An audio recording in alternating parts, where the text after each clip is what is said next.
सगळ्यात पहिले विनंती म्हणजे सबस्क्राईब करा, फॉलो करा, बेल बटन दाबा म्हणजे तुम्हाला माझे सगळे पुढचे व्हिडिओ दिसतील. आणि आजचा जो विषय आहे तो आहे बँकेचे लोकपाल. आता बँक हा विषयच असा आहे की कदाचितच कुणी असेल आपल्या समाजामध्ये, भारतामध्ये ज्याने बँकेबद्दल माहिती नाही किंवा ज्याने बँकेकडनं कर्ज घेतलं नसेल किंवा ज्याचं बँकेत खातं नसेल किंवा ज्याचं बँकेशी काही संबंधच आलेला नसेल.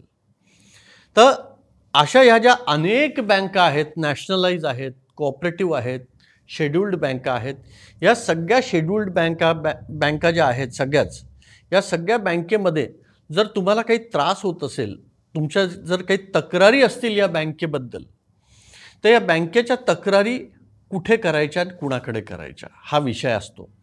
आणि बऱ्याच लोकांना हे माहीतच नसतं की ह्या तक्रारी करायच्या कुठे. आपल्याला बँकेशी नाराजगी तर आहे, लाईनीत उभं राहावं लागतं आहे, वेळेवर फंड्स ट्रान्सफर होत नाही आहेत किंवा अनेक इतर कंप्लेंट्स आहेत, कर्जाबद्दल आहेत, जास्त व्याजदर लागणं वगैरे असे अनेक प्रकार आहेत.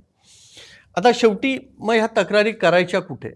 तर तुम्ही लक्ष देत नसाल पण बँकेमध्ये प्रत्येक वेळेस ब्रांच मॅनेजरच्या खोलीच्या बाहेर किंवा जिथे तुमचे कॅश काउंटर्स असतात तिथे मागच्या भिंतीवर असे बोर्ड लागलेले असतात की ऑम्ब्युड्समन्स किंवा बँकेचे लोकपाल आणि त्यांच्याशी संपर्क कसं करायचा याच्याबद्दल एक थोडक्यात त्यांनी शॉर्टमध्ये दिलेली असते माहिती.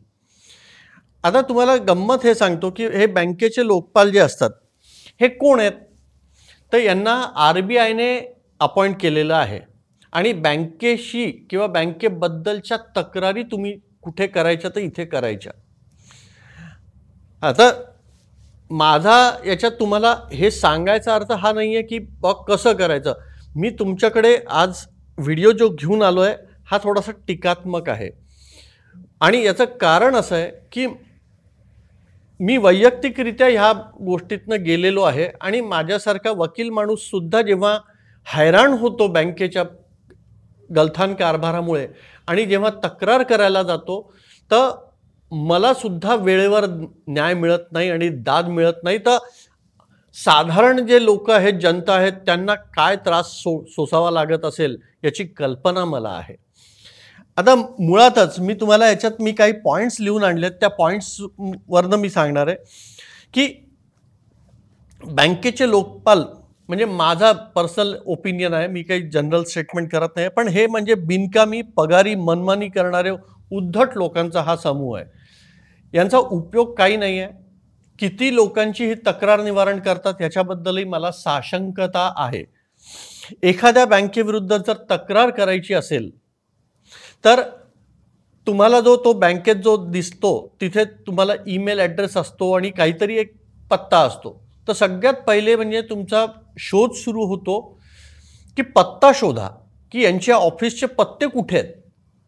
आणि मग ते पत्ते तुम्ही जेव्हा नेटवर शोधायला लागता तर तुम्हाला मुंबईतले 3 ठिकाणचे पत्ते मिळतात, दिल्लीतले मिळतात, नागपूरचे मिळतात. जिथे जिथे RBIची बँक आहे त्या सगळ्या ठिकाणीचे तुम्हाला वेगवेगळे पत्ते मिळतात आणि याच्यात अनेक लोकपाल अधिकारी नेमलेले असतात.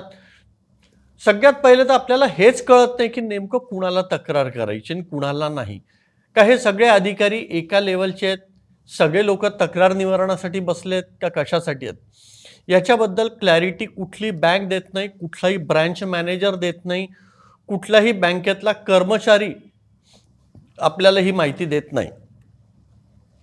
मग यदा कदाचित तुम्हाला पत्ते मिळालेच तर ते 10-12 पत्ते मिळतात. मग तुम्ही तुमची तक्रार तयार करा सगळ्यात आधी.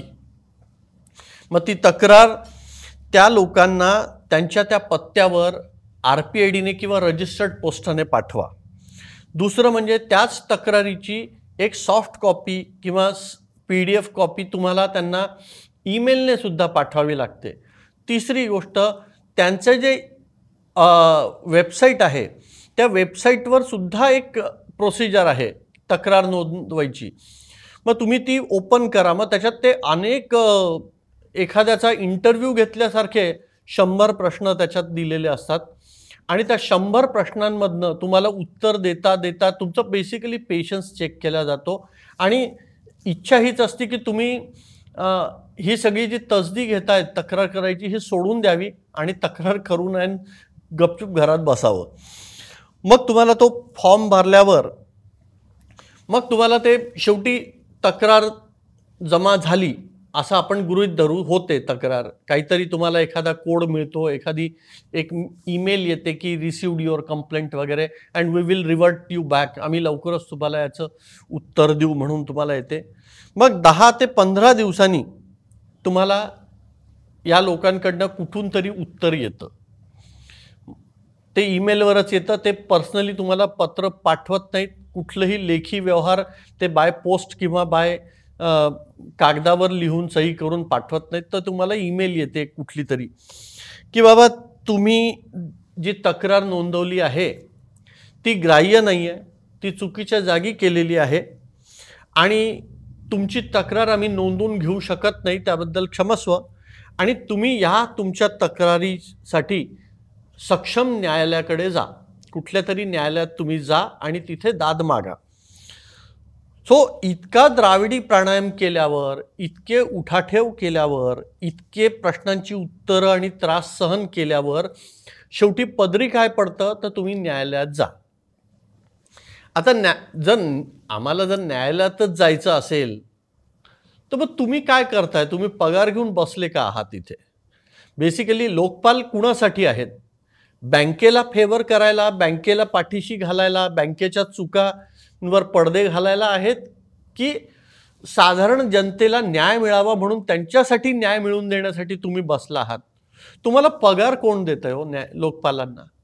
तुम्हाला ह्या आम्हा जनतेच्या पैशातनं, आम्हा लोकांच्या पैशातनं आम्ही जो टॅक्स भरतोय, आपण जे बँकेला इतकाले वेगवेगळे सर्व्हिस चार्जेस देतोय, टॅक्सेस देतोय, याच्यातनं जो पैसा सरकारकडे जमा होतो त्या पैशातनं या लोकपाल लोकांना पगार मिळत असतो. आणि हे काम कोणासाठी करतात? ते बँकेसाठी करतात.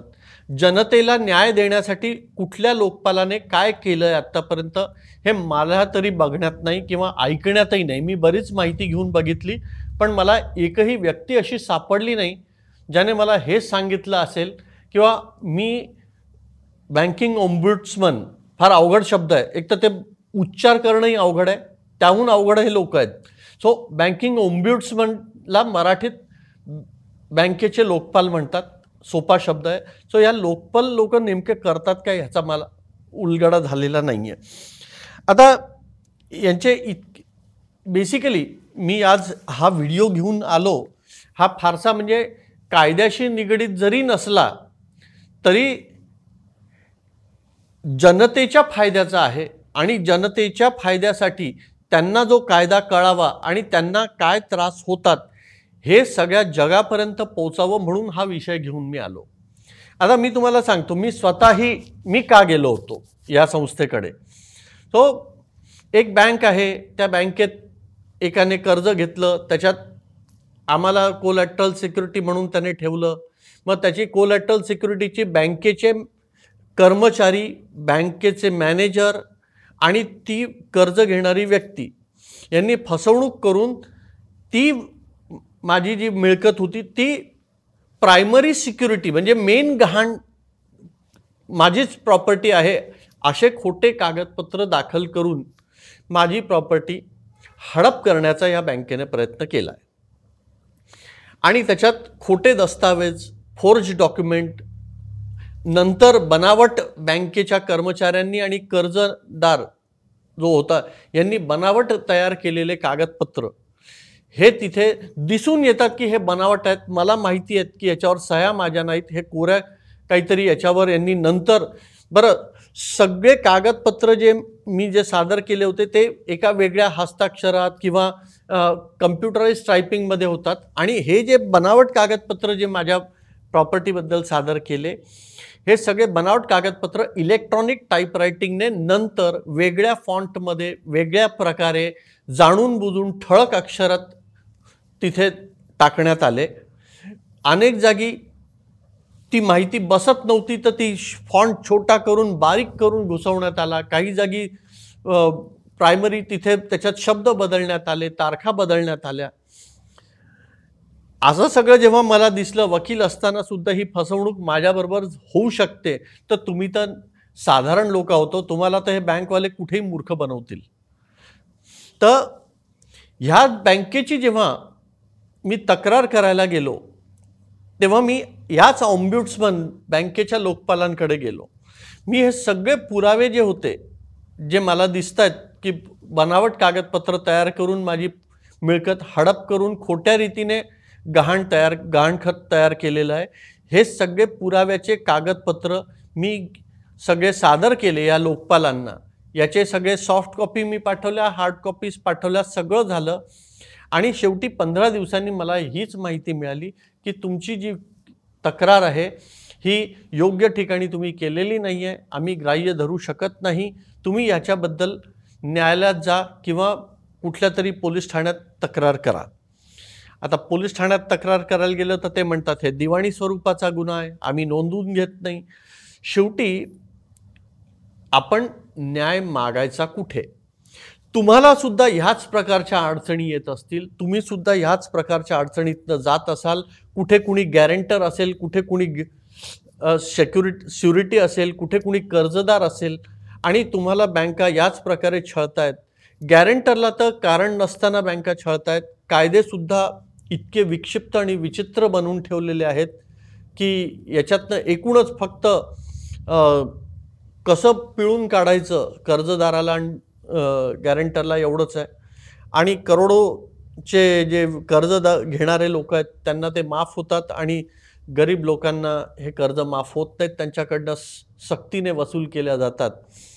सो या टाईपचा हा आहे. जर मी आज तुमच्यासमोर जो व्हिडिओ घेऊन आलो आहे याचं कारण आहे की तुम्ही जर अशाच त्रासातनं जात असाल, तुमच्याबद्दलही अशीच काहीतरी दुर्घटना किंवा खोटेपणा झालेला असेल बँकेकडनं, तर तुम्ही मला किंवा कुठल्याही चांगल्या वकिलाला, तुमच्या गावातल्या तुमच्या शहरातल्या वकिलाला किंवा मला संपर्क साधू शकता.